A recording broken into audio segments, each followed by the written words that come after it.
დავბრუნდით პირდაპირ ეთერში განვაგრძობთ გადაცემას, როგორც უკვე ვთქვით, მოგვიახლოვდა ილიაობის დღესასწაული, ხვალ 2 აგვისტოს აღინიშნება ეს დღესასწაული, წმინდა ილია თესბიტერის, წმინდა ილია მართლის და წმინდა სალომე ქართველის ხსენების დღე. ამ დღესთან ერთად, რა თქმა უნდა, აღინიშნება სრულიად საქართველოს კათოლიკოს პატრიარქის უწმინდესისა და უნეტარესის ილია მეორის ანგელოზის დღე.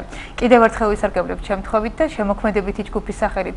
უდიდესი თავმდაბლობით და პატივისცემით, რა თქმა უნდა, ვილოცავთ ერის სულიერ წინამძღოლს ამ დღეს, უსურვებთ ჯანმრთელობასა და დღეგრძელობას. ჩვენ ვისაუბრებთ გადაცემის პირველ სტუმართან ერთად და შევეხეთ კათოლიკოს პატრიარქის 8 წელს, რომელიც მიუძღვის ერისა და ეკლესიის წინაშე და რა თქმა უნდა, ჩვენმა სტუმარმა, პირველმა სტუმარმა აღნიშნა, რომ დიდია დამსახურება როგორც საქართველოში, ასევე ქვეყნის ფარგლებს გარეთაც.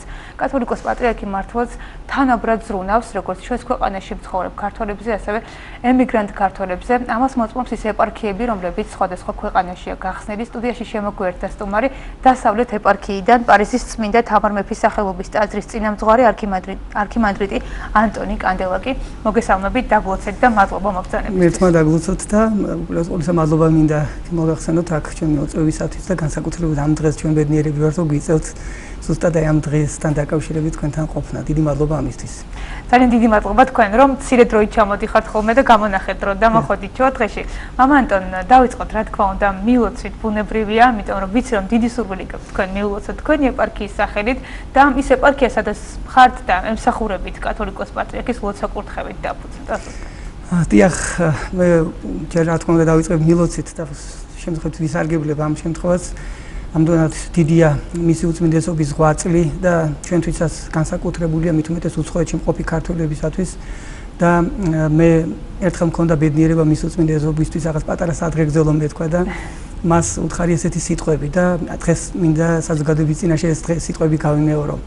როგორც ძველ აღთქმაში იოანე ნათლიმცემელი გაედო ხიდად და ხალხი მოამზადა ქრისტესთან შესახვედრად და მოამზადა ხალხი რომ ქრისტე მიეღოთ, ასე მისი უწმინდესობა და უნეტარესობა გაედო ხიდად მე-20 და მე-21 საუკუნეს. მან მოამზადა ქართველი ხალხი ისევ ქრისტესთან შესახვედრად, იმიტომ რომ თქვენ იცით რომ მან საქართველოს ჩაიბარა ისეთ პერიოდში, რასაც კომუნისტური იდეოლოგია ერქვა და ათეიზმი ერქვა და ფაქტურად ხალხს ხელახლა ჭირდებოდა ქრისტესთან შეხვედრა. თუმცა ჩვენ ერთს არასოდეს არ უღალატია ქვეცნობიერად ქრისტესთვის, მაგრამ მომზადება ქრისტესთან შესახვედრად ყოველთვის ეს აუცილებელი იყო და მისმა უწმინდესობამ მოახერხა ის რომ გაედო ხიდად და ქართველი ერი ისევ დაუბრუნა ქრისტეს. და რა თქმა უნდა ხიდის ტვირთვა, როცა ხიდი ხარ და ამას ტვირთულობ ძალიან ძიმე ხვედრი გიწევს საკუთარ თავზე აღების და მიცოცხალი მაგალითია რომ მისმა უწმინდესობამ თავის თავზე იტვირთა ის ყოველივე და რა თქმა უნდა ჩვენი ეპარქიის არსებობაც თქვენ წარმოვიდგენიათ რომ ძალიან ბევრი ადამიანი გავიდა უცხოეთში და ჩვენი თანამემამულები ცხოვრობენ და ოჯახი არ არსებობს რომ მარყავდეს ნათესავი მაინც ემიგრაციაში და ძალიან ბევრი ადამიანი მოღვაწეობს უცხოეთში და თქვენ წარმოვიდგინეთ ფაქტურად ამ საზოგადოებისთვის სულიერი კვება მატერიალურად თითქოს არაფერი არ აკლიათ იქ და ერთადერთი მთავარი დღის წესრიგი რაც დადგა მათი სულიერების გადარჩენა იყო, იმიტომ რომ უცხოეთში როცა მიდის ადამიანი შორდება თავის ფესვებს, თავის ეკლესიასაც, თქვენ იცით რომ არ არის საშუალება რა თქმა ოჯახები იქნება, არ არის იმდენი საშუალება ეკლესიებში იყოს მართლმადიდებელი ეკლესია და მით უმეტეს ჩვენი ეკლესიის რამიტომ ის მოუწმინდესობამ და მეუფე აბრაამის ლოცვა-კურთხევით წმინდა სინოდზე დადგა დღის წესრიგი რომ შეექმნათ ეს ეპარქია, დასავლეთ ევროპის ეპარქია, სადაც ჩვენი ეკლესია იზრუნებდა ჩვენ შვილებზე, მათ სულების გადარჩენაზე, თუნდაც იმაზე, რომ მათ ქონოდათ ღმერთთან კავშირი და ამ ეპარქიების დაარსებამ ძალიან დიდი როლი ითამაშა ჩვენი თანამემამულეებისათვის, იმიტომ რომ ერთადერთი ადგილია, სადაც ქართული საზოგადოება თავს იყრის, ერთი არ ივიწყებს სამშობლოს და მეორე ყველაზე მთავარი რაც არის, რომ ისინი არ ივიწყებენ საკუთარ ღმერთს.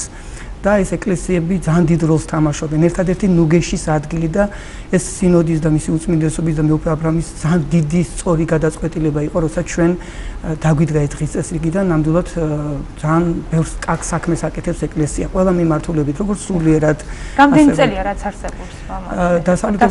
დასავლეთ ევროპის ეპარქია არსებობს 2004 წლიდან ამ არსებობიდან, მაგრამ მე ვითარდებოდა სამრავლოები, ინიშნებოდა სხვა სულიერი პირები სხვადასხვა ადგილებში და ერთ-ერთი ბედნიერება და ერთ-ერთი ჯვარი, ერთ-ერთი საფრანგეთის ტერიტორიაზე მეუფე აბრაამის ლოცვა-კურთხევით მომიწია მე საფრანგეთში მოღვაწეობა და ნამდვილად ვერ წარმოიდგენიათ ამ ტაძარი რამხელა როლს თამაშობს ეს ადგილზე უნდა ინახოს რამხელა ნუგეშია მათთვის. ერთია რომ მთელი კვირა ხალხი არის მუშაობს რაღაცა სხვადასხვა მიმართულებით სტუდენტის სწავლობს და ერთადერთი ადგილია კვირა, სადაც ერთმანეთთან შეხვედრის, მოფერების, ღმერთთან ურთიერთობის ადგილია და ეს ძალიან ბევრ დიდ როლს თამაშობს ჩვენ საზოგადოების ცხოვრებაში.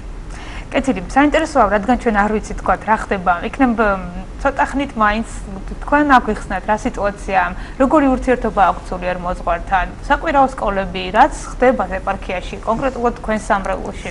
კი, მე შემიძლია ჩემ სამრევლოზე ვილაპარაკო, თქვენ როგორც მოგეხსენებათ. არაერთი ღონისძიება ტარდება ხოლმე, მე მაგალითად სოციალური ქსელით ვადევნებთ თვალყურს. ჩვენ ვცდილობთ რომ ჩვენი ქვეყანა წარვადგინოთ როგორც სულიერი თვალსაზრისით, ასე მისი კულტურული თვალსაზრისით და ეკლესია ამაში დიდ როლს თამაშობს. როგორც მოგეხსენებათ, ჩვენ გვყავს გუნდი, თამარიონი, 18 კაციანი გუნდი, მათ შორის ანსამბლი, ცეკვისა და სიმღერის ანსამბლი, რომელსაც ხშირად რეგიონებში ვატარებთ კონცერტებს, უფასო კონცერტებს, ვიწვევთ ფრანგ საზოგადოებას სულად უფასოდ შეგნებულად, რომ ჩვენ ვანახოთ ჩვენი კულტურა, ჩვენი ქვეყანა. სანამ კონცერტს დავიწყებთ, ხშირად უშვებთ ქართულ საქართველოზე პატარა ფილმს, ანუ ვაცნობთ საქართველოს.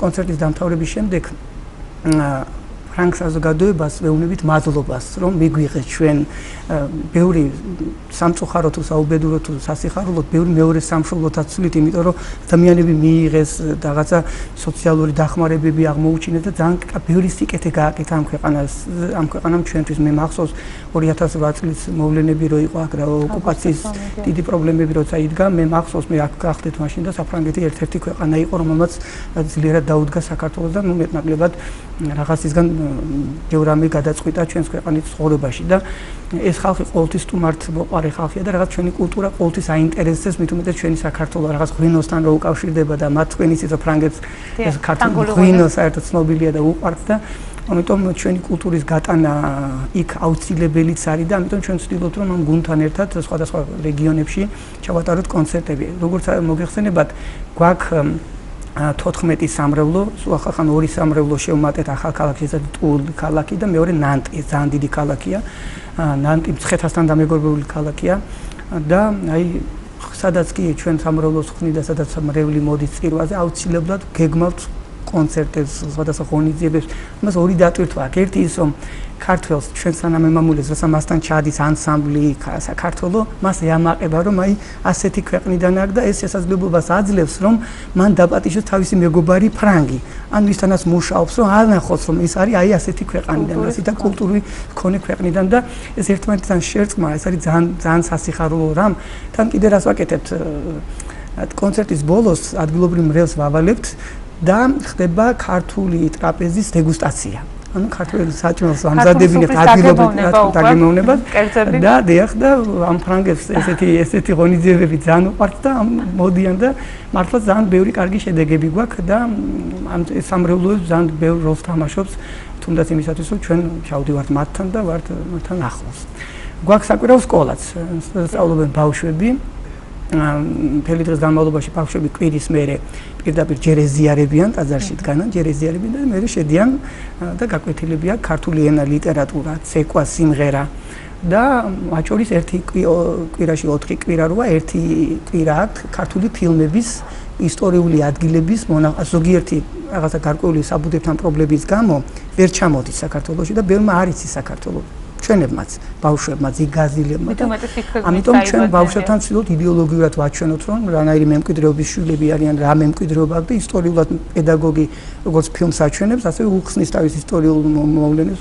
ამდახან არის სამწუხარო, რომ ქართულ მულტფილმებს რო ვანახებთ, არ ესმით ზოგიერთ შემთხვევაში ბავშვებს, იმიტომ რომ იქ უფრო სხვა ენასთანაც და იქ უფრო სხვა სტილის მულტფილმებია და ხანდახან პედაგოგს უწევს ახსნა თუ რა დევს ამ თუნდაც ჭხიფთა ქორწილში რამხელა სიყვარული დევს და აი რამხელა ურთიერთობა ამ ყველაფერში და ესე პედაგოგს უწევს ამის ახსნა და თანაც უნდა ითქვას რომ იმდენად დაკავებულნი არიან თითოეული ადამიანი თავის საქმეში ჩართული რომ ერთადერთი თქვა სულიერების კუთხით ერთადერთი კერაა ხოლმე უკვე ტაძარში და სამრევლოსთან ერთმანეთთან დაახლოების რა თქმა უნდა ეს ყველაზე მთავარი რამ ყველაზე მთავარი რამ როცა მთელი საზოგადოება მთელი დღე მუშაობს, თუნდაც სტუდენტი მთელი დღე სწავლობს, კვირა დღეს ტაძრიდან არ მიდიან.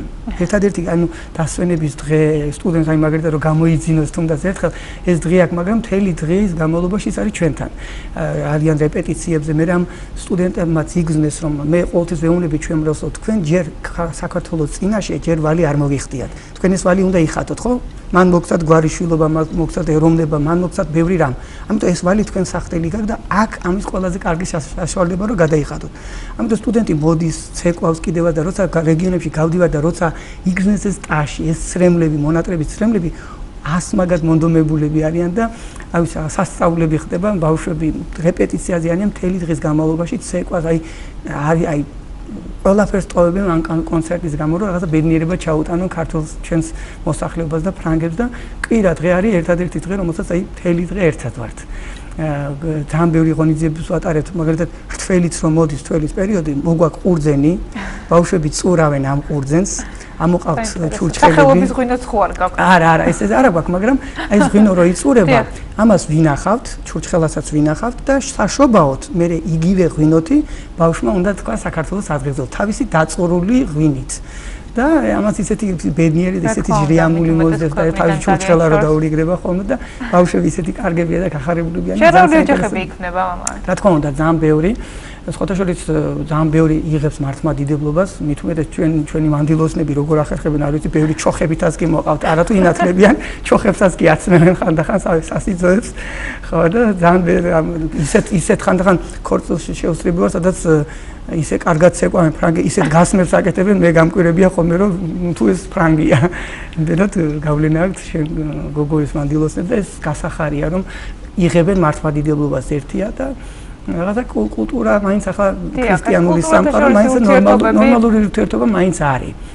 ესეა ჩვენ ხშირად აი ევროპისგან თითქოს არასწორ სტერეოტიპი რომ რაღაცა ცუდი რაღაცები ხდება, ესე არ არის. ადგილზე ვინც იცის ევროპას, სულ სხვა რეალობა. აი მე თუ მაგ დრო პატარა ერთ სანიმუშო მაგალითს მოვყვები, რომელსაც საფრანგეთში ჩემი თვალით ნახე. მე არავის მოყოლის არ ყვები. თქვენ იცით რომ კოშკის მიმდებარე ტერიტორიაზე ყველა ესე მდიდრულობანად ითვლება, ანუ ყველა მდიდარი ცხოვრობს. და ეს ითვლება, ну, ერთ-ერთ პრესტიჟული არის, სადაც კოშკის მიმდებარე ტერიტორიაზე და ერთ-ერთ საღამოთი ვიდექი და რაღაცა ტრანსპორტს ველოდებოდი, ავტობუსს ველოდებოდი და სადღაც წავსულიყავი და ძალიან წვიმდა. წვიმა იყო და გაჩერდა ძალიან ძვირად ღირებული მანქანა. ერთ-ერთ გაჩერებას პარკინგზე და გაჩერდა გადმოვიდა ძალიან აშკარად ეტყობოდა ძალიან სოლიდურად ჩაცმული ფრანგი ადამიანი. გადმოიტანა თავის დიპლომატი, გადმოვიდა და ხედავს ნიაღვარი, სადაც წყალი უნდა ჩავიდეს, იყო ცოტა ფოთლებისგან დაგუბებული იყო და ფოთლებს ჰქონდა და ამ ადამიანმა გაიხადა კოსტუმი, თავისი კოსტუმი, ჩადო მანქანაში, ხელები აიკაპიცა და გაწმინდა ეს ნიაღვარი. მე დავიდა მეორე ადგილას, გაწმინდა ეს ყველაფერი და მე მოკიდა თავის ჩანთას და წავიდა. თქვენ წარმოგიდგენთ რამხელა მიდგომა აქვს, როგორი მას თავისი გონია ეს ქალაქი, თავისი გონია სიყვარული. აი ყველაზე პასუხისმგებლობა, აი ეს ხანდახან რომ ამბობენ რომ ევროპაში ეს იმდენი კარგი აქვს ჩვენ ქართველებს, იმდენი კარგის გადმოტანა შეგვიძლია მათგან, ხო? როგორც მათ შეიძლება ჩვენგან რაღაცა წაიღონ. ეს ნორმალურია ყველა ქვეყნებში ესე ხდება ხოლმე, როცა ურთიერთ კულტურული გაცვლები ყველაფრისგან ერთმანეთისგან სწავლობს. ხო, ეს ცხოვრება ასე მოწყობილი, იმიტომ რომ დედის მუცლიდან ესეთი ყველა არ დაბადებულა. ამიტომ ნიჭი ყველას ღმერთმა ერთნაირად მიცა, მაგრამ ვინ როგორ იყენებს ამის სხვა თემაა. ამიტომ ამ კაცის ქცევა მე გამაკვირა. მას შეიძლება თავისუფლად გამოეძახა ისეთი სამსახური, რომ ეს გაეწმინდათ. არა, მან თავისი ხელით ჩაიდინა ეს. და ალბათ მას ისეთი ჩაცმით და ისეთი მანქანით იყო, რომ გასაკვირიც იყო, რომ ძალიან კარგი თანამდებობას ჰქონდა, მაგრამ მან ეს თავისი ხელით გააკეთა და მე ძალიან გაკვირებული დავჭი და ფარულად გადაუღე კიდევაც, რომ მაგალითად ქონოდა, რომ ესეთი კარგი რამ, ესეთი მიდგომა აქვს საკუთარ ქალაქის მიმართ. აი ასე თუ ყველა მიიღებს ყველა უნდა იყოს თავისი წილი პასუხისმგებლობა. სახელმწიფო ეს ქალაქი თავისად მიაჩნიათ და მართლაც ასეა. საკუთარი, ამიტომ როცა ადამიანს ცუც იდენციის, რომელსაც თავისი არ მიაჩნია, ხო და ის ანაგვიანებს იმ ადგილს, როცა ის თავისად არ მიაჩნია და აი ჩემთვის მაგალითად ბევრი რამე სამაგალითოა და ის რომ აი მაგალითად ოჯახის აი ამბობენ რომ ერთსქესიანთა ქორწილების ამბავი მაგალითად იყო დიდი აჟიტირება აქ, რომ აი მთელი საფრანგეთი გამოვიდა ამ კანონის წინააღმდეგ. აი ვინცაც საფრანგეთის ტერიტორია ესმის ლუვრიდან დაწყებული შანზალიზეს ბოლომდე, სადაც არკა მთელი ხალხი იყო გამოსული ამ კანონის უარის მისაღებად, რომ უარი ეთქვათ ამ კანონის მიღება ესქესიანთა ქორწილით. რომ ვრცელდება ეს კანონი მიიღეს, ესე არ არის, დაბალ პალატაშია, განხილვაშია და არ მიუღიათ ეს. მთელი საფრანგეთის საზოგადოება გამოვიდა ოჯახის სიწმინდეს დაცვით. რომ ამბობენ, რომ ევროპა ესეთია, ესე არ არის, რაღაცა გარკვეული პროპაგანდის ნაწილია, თორემ ესე არ არის. და რა, ვინც ვერ მიდიოდა ამ ღონისძიებაზე, ამ მიტინგზე, ყველამ ესეთი ის ჰქონდათ ორგანიზატორებს, რომ დროშები, ოჯახისთვის დროშები უნდა გადმოეფინათ საკუთარ ბინებზე სოლიდარობის თვალსაზრისით. მთელი საფრანგეთი დროშებით იყო მოცული, როგორც სოლიდარობა, რომ ეს კანონი არ მიეღოთ.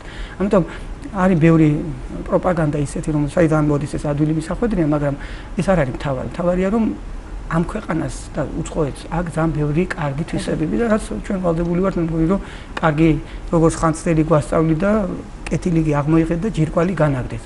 ეს სწავლებად გვაქვს ჩვენ უკვე, რომ პირიქით კარგი უნდა ვისწავლოთ და რატომღაც ვიღაცას გონია რომ ის არის კარგი. ისეთი რამე არის, რაც იქ მიუღებელია ბევრი რამე. და ანალოგიურად თქვათ ის რაც ჩვენს გვაქვს და ბუნებრივია რომ შეიძლება. აი მაგალითად ერთ-ერთ მაგალითს მოგიყვანთ, აი მაგალითად კანტეტიჯერი ძალიან ცნობილი შამპანიურის ქალაქია რეიმში. ეს იმხელა ქალაქია, ეძახიან ქალაქი ქალაქში, ანუ შამპანიურების ამ ქალბატონს, ვინც არის ამის ხელმძღვანელი, 200 მილიონი ბოთლი შამპანიური უდგას მიწის ქვეშ. და მისი საბაზრო ღირებულება რაღაც ერთი ბოთლის დაზველებიდან 50 ევროდან ზემოთ იწყება. ხო, თქვენ წამით 200 მილიონი ბოთლი. და აი ეს ქალბატონი ჩვენ რო რეიმში ვიყავი და ფესტივალში რომ მივიღეთ მონაწილეობა, მან დაგპატიჟა ამ თქვენ ღვინის ქვეყნიდან ხართ და გთხოვა რა, ჩაგვიყვანა მარანში, სადაც ეს 200 ბოთლი შამპანიური დგას და გვამღერა მრავალჟამიერი. ღვინოს სიმღერა უყვარსო. და მან ბევრი რამე იცოდა საქართველოს ჩვენ ღვინოზე, ჩვენ კულტურაზე. ხედავთ, შესწავლილი ქონდა. 8000-ლოვანი კულტურა გვაქვს. რა თქმა უნდა, ხედავთ, მათმაც წაიღეს. მე თქვენგან ვისწავლეო, რომ მაგალითად აი მარანის სიმაღლე, მაგალითად მე თქვენგან გადმოვიტანეო, იქ რომ ნახეო თქვენი მარნებიო, ნესტის რა ფორმა უნდა ყოფილიყო, იქ ნახა გამოცდილება აქვს, მაგათ ურღვევი გამოცდილება აქვს, მაგრამ ისინიც ჩვენგან რაღაცას მიაქვთ. და ჩაგვიყვანა და ღვინოს უყვარსო სიმღერა. და გვამღერა აი ამ შიგნით მარანში. და ამ ფესტივალში იღებდა 21 ქვეყანა, სოფლიოდან 21 ქვეყანა და ერთადერთი ამ ქალბატონმა ჩვენ დაგვითხოვ მე-17 საუკუნის დარბაზი და მარტო ჩვენმა გუნდმა მან მოიწვია საკუთარი ნაცნობობა და ჩვენ ჩაგვატარებინა მარტო კონცერტი მე-17 საუკუნის დარბაზში. და ეს იყო რაღაცა დიდი ამბე და გითხრა რომ ნებისმიერი ჩემი ფესტივალი თუ ანუ დეგუსტაცია თუ დეფილე მექნება შამპანურს თუ თქვენი ებართენ ყველგან დაპატიჟებთ. ეს იცით როგორ ამხელა რეკლამა ქვეყნისთვის რომ აი ასეთ ადგილას გიწვევენ. აი ხედავთ იმან გამოიყენა ჩვენი სიმღერა თუნდაც ჩვენი ჩოხა და ამბობდა რომ ეს ის ქვეყანა გააცნო კონცერტის წინ რომ ეს არის ღვინის ქვეყნიდან ხალხი. ეს უკვე ბევრს ნიშნავს საფრანგეთის ტერიტორიაზე. მამა ანტონ, ისევ რომ დაუბრუნდეთ ილიაობის დღესასწაულს და მე მინდა გითხოთ უწმინდესთან ურთიერთობა. თქვენი რა თქმა უნდა, ეპარქიის მთავრის და შემდგომში უკვე მრევლის, რომელსაც თქვენ აკავშირებთ და როდესაც ჩამოდიხართ ხოლმე შეხვდებით კათოლიკოს პატრიარქის უკვე სურვილებს, უკვე ჩაუტანთ ხოლმე და აცნობთ მრევლის წარმომადგენლებს და ეპარქიის წევრებს. საინტერესოა რა ურთიერთობა გაქვთ, აი როდესაც შორს ხართ ამას გულისხმობ ბუნებრივია. შორს რა თქმა უნდა მუდმივი კავშირი გვაქვს ჩვენ უწმინდესობასთან და საერთოდ ეკლესიასთან ხშირი მუდმივი კონტაქტი გაქვს. მის უწმინდესობასთან რასაც ჩამოვდივარ, აუცილებლად უყვები უწმინდეს ძალიან დეტალებში აინტერესებს ხოლმე რა ხდება, მრევლ-სამრევლოს მოემატა თუ არა სკოლებში. პირდები ხშირად მეკითხება დაბრუნდებიან მამა ანტონ, რა თქმა უნდა დაბრუნდებიან თქვენ უწმინდეს, იმიტომ რომ მე ხშირად ვიძახი ნებისმიერ ქართველის თვალში თქვენ რო იქ ანუ თითქოს არაფერი არ აკლია ხო? საფრანგეთში ცხოვრობ თუ ესე მატერიალურად რო შევაფასოთ ხო? საფრანგეთში ცხოვრობ არაფერი არ აკლია თითქოს, მაგრამ ნებისმიერ თვალში რო თქვენ ჩაიხედოთ აღკარად ამას რაღაცა სპეციალური დანახვაც არ ჭირდება, ნებისმიერ ქართველში რაღაცა სევდას ნახავთ. ეს არის სამშობლოს მონატრების სევდა, აქი წამოსვლის სევდა და ყველას რა თქმა უნდა დაბრუნება უნდა და მისი უწმინდესობა ხშირად გვეკითხება იქა მდგომარეობას და მე ყველაფერს უყვები და მის უწმინდესობასთან ეს ხშირი კომუნიკაცია რა თქმა უნდა გვაქვს. სხვათა შორის ჩვენთან ძალიან ხშირი სტუმარი იყო, რაც ჩვენ ეს ტაძარი გავხსენით, საფრანგეთის ტერიტორიას უკვე 4-ჯერაც სტუმრობდა. გახსნაზეც იყო და მეუფე აბრამმა აკურთხა ტაძარი და მე პატრიარქმა წირა და მე მოუწია 4-ჯერ ერთი კონცერტი რო ჩატარდა საქველმოქმედო კონცერტი იავნანას ხელმძღვანელობით, მაშინაც იყო მე ლონდონში და ხშირად სხვათა შორის იყო ჩემთან მე მის უწმინდესობას ახლა ხო არის რომ იმდენი ხალხი მოვიდა, მაგრამ სასტუმროშიც კი მიგვიღო, ცალკე მიიღო უწმინდესობა, ყველამ ჩაიხუტა, სათითაო ჩაიხუტა და ესეც ამხელა ბედნიერებას გვარებს და მე კიდე მინდა მისი უწმინდესობის სიტყვები გავიხსენო ჩემ თავს რაც უკავშირება. აი მე მახსოვს პატარა სტიქაროსანი ვიყავი და სვეტისხოვლობის დღესასწაული იყო და მან აკურთხა ერთ-ერთი ეპისკოპოსი ღვთამთავრად. და მას მიმართა ესეთი სიტყვები, რომელსაც მე დღემდე მესმის ყურში და მინდა რომ ესე ვიცხოვრო. მისმა უწმინდესობამ მოთხრა რომ შენ მიდიხარ იქ, სადაც ხდება დიდი პატივი, როგორც ღვთამთავარს. მაგრამ შენ ხდება ასევე დიდი ბრძოლები, იმიტომ რომ ეშმაკს არ უნდა, ხო, ხდებით და ორივე შემთხვევაში თუ შენ დაგავიწყდა ღმერთი, ან ერთი წაგაქცეს და ან მეორე, ყოველთვის გახსოვდეს ღმერთიო, პატივშიცო და იმ ბრძოლებშიც. აი ეს სიტყვები მახსოვს ყოველთვის, რომ აი უცხოეთში ვარ, ხო, თითქოს პატივიც გვაქვს ყველას უყვარვართ და ესეც არის, ყველაფერი ხდება და ამ დროს მართლა თავარია რომ შენ ღმერთი არ დაიწყო და ყველაფრის გზა გამოიკვეთება და მისი უწმინდესობის ეს სიტყვები ყოველთვის გვაძლიერებს და ყოველთვის მრევლსაც იგივეს უყვებით და ეს ძალიან ბევრს ნიშნავს ჩვენი და უწმინდესობის ურთიერთობა და ეს მე კიდევ ერთხელ ბედნიერი ვარ რომ მომიწია დღეს თქვენი ეთერით ამაზე საუბარი და მე მინდა მთელი გულით ჩემი მრევლის სახელით, ჩვენი სამრევლობის სახელით მივლოცო მის უწმინდესობას ეს დღე და უწმინდეს არაფერი არ აკლია, გინდა რომ დიდხანს იცხოვროს და მას იმხელა გამოცდილება აქვს რომ ნებისმიერ როგორც თვითონ უყვარს ამის გამოთქმა, მდინარე ადგება, ჩადგება და ყველაფერი თავის კალაპოტში ბოლო ჩადგება და მე მინდა მის უწმინდესობას ჯანმრთელობა უსურვო. ჩემი პატარა მოგზაურული ლოცვით, რა თქმა უნდა, ჩვენ ლოცულობ, მაგრამ ჩემი პატარა მოგზაურული ლოცვა და ჩვენი მრევლის ლოცვა შევაწიოთ მას და დიდხანს იცხოვროს და მინდა რომ ყავდეს ჯანმრთელი. ამინ. მამა ანტონ, დასასრულისკენ მე ვიცი რომ საფრანგეთში მცხოვრები ქართველები ზრუნავენ აქ დარჩენილ ქართველებსაც, რა თქმა უნდა და არაერთი საქველმოქმედო ღონისძიებაც ჩაგიტარებიათ.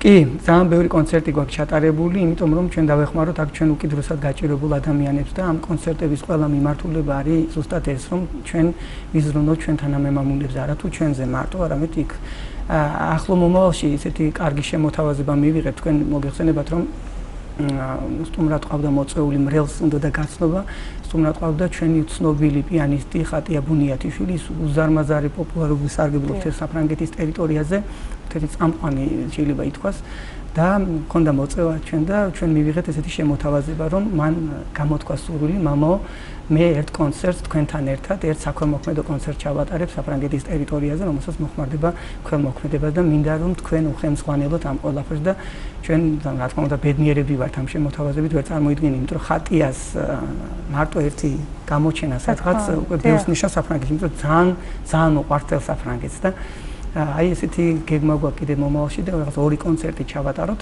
და ისე ეს ქველმოქმედება მოახმაროთ ჩვენ ადამიანებს, რასაც მან ნამდვილად უჭირს. მე პირადად ჩამოვდივარ, მე უკვე აბრაამის ლოცვა-კურთხევით, მე პირადად ჩამოვდივარ და პირადად ჩემი ხელით დევნილებთან დაკავშირებით. ჩემი ხელით კი აი ეს იყო ერთ-ერთი რაც თქვენ ახსენეთ, ჩვენ ენგურის ხიდზე დავარიგეთ 500 ოჯახზე პირველადი დახმარების წამლები.